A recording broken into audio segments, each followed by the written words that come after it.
You want to move that? Or? Yeah, I don't think it's in the shot. Oh, okay. What's in the shot? Just sort of here? It's really It's just about you in the chair. about here and the chair, just about that. Yeah. Okay.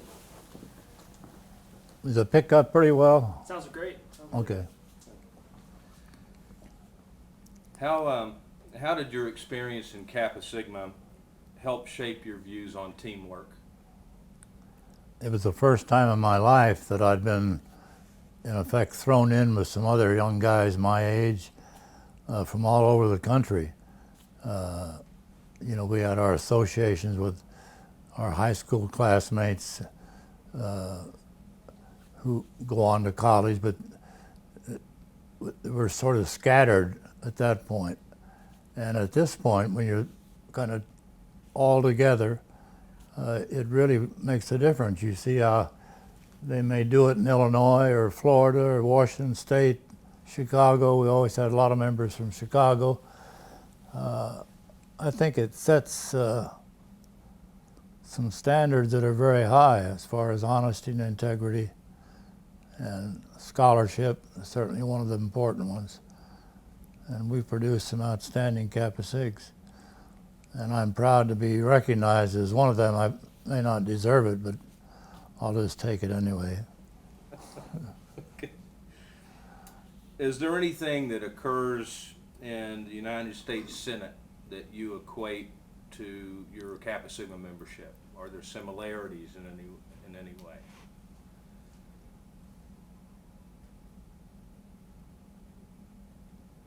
Well, I think things like keeping your word. I mean, in politics is not much different than in the classroom or in with a group of young men your age. You know, it's very, very important that you understand why you went to college in the first place. And it wasn't to have parties every night. It was to learn something that you could use in the future. And obviously scholarship was very important. I learned the hard way, because when I left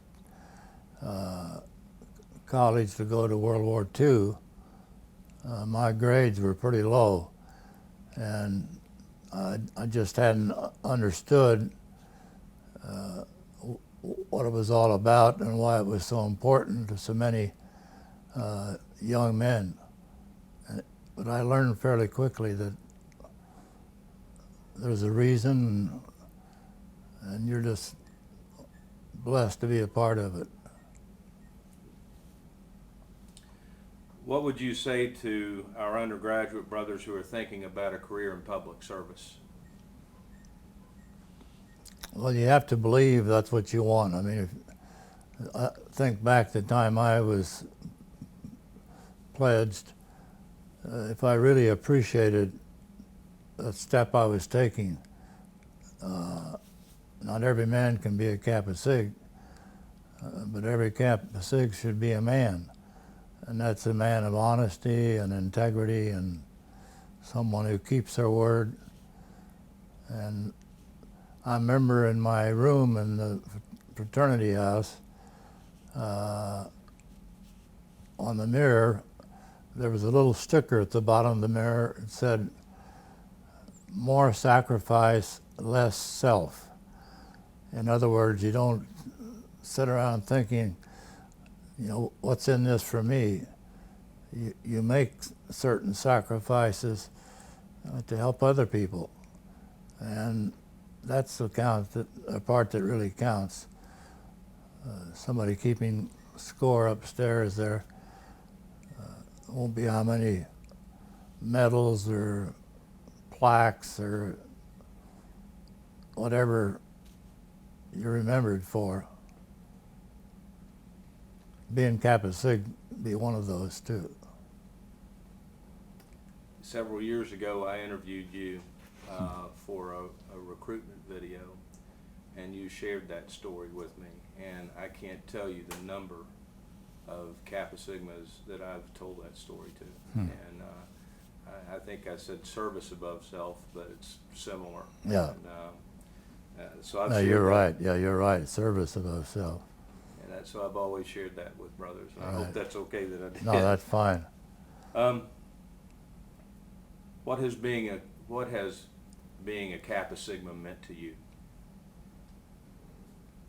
Well, it's provided basic value structure and being on your own, being away from your home, your parents, your family, your sisters, in my case, and my brother,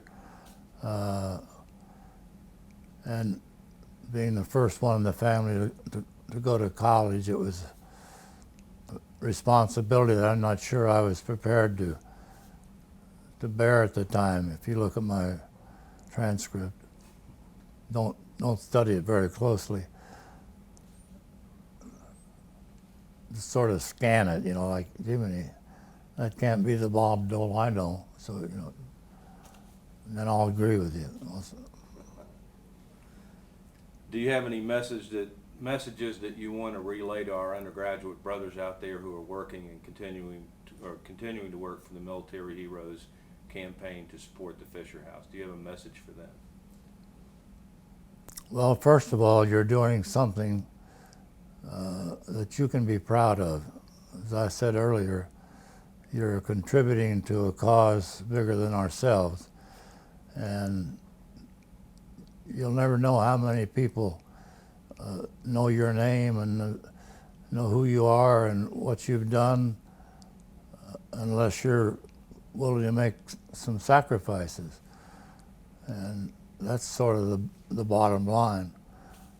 You've been blessed by having an opportunity for a college degree, and they're not easy to come by. So I think an education is something they can't take away from you. It'll follow you wherever you go. And of course, the better job you do in college or post-college, it all goes back, in my view, to my learning how to get along with other young men and young women, of course, too. But just generational, which I felt was very important. If I couldn't, everybody has a name, and if people remember my name, I should remember their name. And that was, oh, thank you.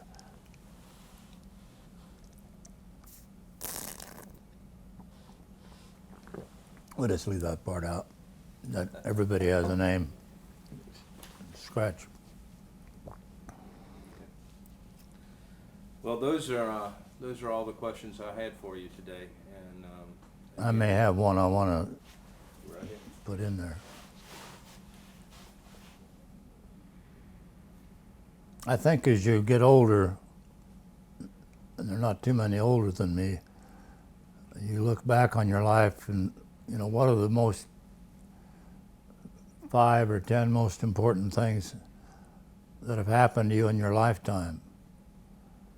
And as I look back on it, my time at University of Kansas and Washburn University were important, but even more so was the fact that I was understood that you have to make sacrifices and give up certain things if you want to be successful and make a real contribution. When you get to the top of the ladder, you shouldn't forget those who are struggling to get on the first rung of the ladder. And you have an obligation. I've always felt you have an obligation that once you're up on top of the ladder, you should reach back and help the person struggling to get up the ladder. And you learn those things in leadership positions, and I don't mean any highfalutin title, but I mean a position where you can make a difference, in this case with young people as yourself. And that's probably the most important thing I learned, but it's an important thing to learn. And many people think, well, I'm not I'm not going to make any difference in, at the end of my life, people will look back and say, you know, what did Wilson or Dole or whoever, John Tower, one of our famous Kappa Sigs, what they thought of their fraternity, how they committed their lives in essence to be guided by Kappa Sigma. And those are things you think about as you're kind of writing the final chapter of the highlights of your life. And Kappa Sig will be in my top 10. And I think if you're a young man looking for an opportunity to, you know, to associate with young men, generally of your own age, in that group, you can't go wrong by taking a hard look at Kappa Sigma. And I would urge my young friends who may be watching this kind of chopped up interview, not your fault, that you're going to influence a lot of people in your life, and a lot of it comes from what you learn as you're going through college, and if you belong to fraternity or some other group, it doesn't have to be a fraternity, how much impact that had on your life, and whether you appreciated the difference you could make. You don't have to be a big shot to make a difference. And that's how I've always viewed the fraternity. I waited tables for $12.50 a month, which helped pay my house bill. House bills are much higher now than they were when I attended KU. But it reminded you of that little sticker on the mirror, service above self. That, do we agree on that wording, or do you have the other? No. So anyway, I had a great time. We had a lot of fun. You know, we weren't in a monastery. We had some real live wires and Gamma-Omicron in my experience, 2 years experience. And I wouldn't change a thing. Well, I might study a little harder. I'm getting tired of bearing my transcript everywhere I go. But it's an opportunity for everyone. It's no barriers that I know of, and there should be no barriers. If you're a man who really wants to deal with what's coming up in the future, Kappa Sigma will be a great asset. And you know, I could list all the great Kappa Sigs, but I'd leave out some. Because when you're 17 or 18, you really don't know where life's going to lead you. But when you get to be my age, you look back and leaf through this book or that book, you can kind of sort out the things that were important to you, your family, your community. And Kappa Sigma is always there. So thank you for what you're doing. I understand you're going to be raising money to help wounded warriors. The Military Heroes Campaign. Yeah, you can't go wrong. Right now we're taping this at Walter Reed Hospital, where I've been since January. I took a fall on January 23rd and ended up at Walter Reed for a checkup, and I've been there ever since. And I had a lot of complications, pneumonia a couple of times, and you know, in ICU a couple of times, intensive care. But you know, I think Kappa Sig gave me a chance too to build character. I mean, that's where you really kind of learn that there are a lot of people you're going to meet in your lifetime. And I don't say Kappa Sig is perfect, but it's pretty close. So we might as well, talk about it. So if you're thinking about it and you want to take a look at what's being done now across the country, I'm sure we'll be happy to pull out our scrapbooks and interest you in a great fraternity. Thanks very much for making this effort. I hope to leave the hospital within, I'd say, 6 weeks, which is a long time, but when you've been here since the 23rd of January, it's not so long. Thanks a lot. Thank you. Appreciate it. Okay, well, you can cut out all the duplication in there. It I was get great. everything in there, Mike? Yeah, it was fantastic. Okay. Senator Dole, we are very proud to have you as a fraternity brother. Let me start over. Okay. Somebody just. Want to shut this? Okay, go ahead. We're very proud to have you as a fraternity brother, and on behalf of the Supreme Executive Committee, I bring their best regards to you today. They're thinking of you, and they wanted me to just congratulate you on the Fisher House being named in your honor. And I want to thank you for all that you've done for this country, and I also want to thank you for all that you've done for Kappa Sigma fraternity. I think you've been a great role model, and we just look forward to that continuing in the future. No, thank you. How does this honor of having the Fisher House named in your honor, how does that make you feel? Well, it makes me feel proud of Kappa Sigma. I mean, it wouldn't have happened had it not been for Kappa Sigma's participation and for the record we've had over the years, the kind of young men that that we're proud of, and they're serving our country in many different ways. So it's right up there with, I can't think of anything right offhand, but it's certainly an honor that I'm going to be proud of. How does it make you feel knowing that our undergraduate brothers are out there every day organizing and putting together fundraising efforts specifically to support our troops and our young men who are placing themselves in harm's way every day? That's right, and some are Kappa Sigs, of course. And again, it makes you feel proud of this generation, your generation. And so it's just I think you deserve a lot of credit. And the Kappa Sig administrative folks who you work with every day,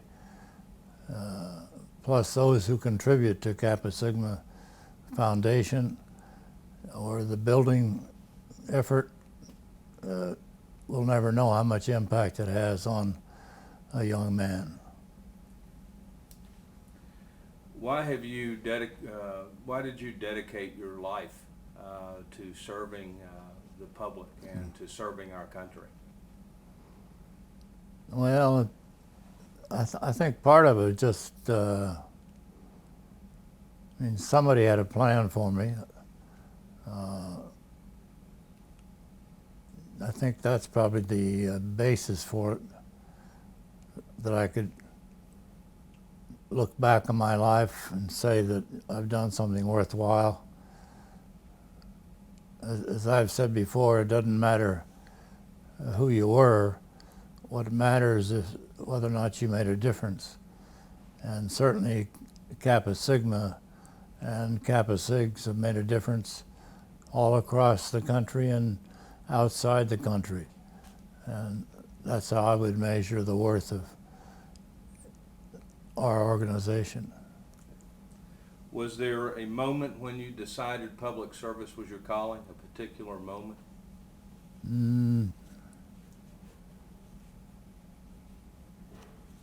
I don't think so. I'm just trying to think off the top of my head. But I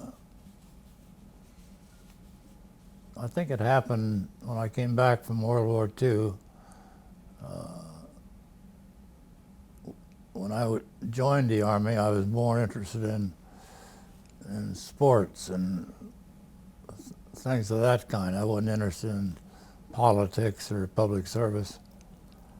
But as you get a little older, you begin to appreciate more how I got where I was. And one thing I learned very quickly, it's because of a lot of good people who were helping me along the way. Let's see. Is it all right if we stop there a minute? I need to get that water. Yeah, you can edit this, right? Oh, yes, sir. Oh, yes.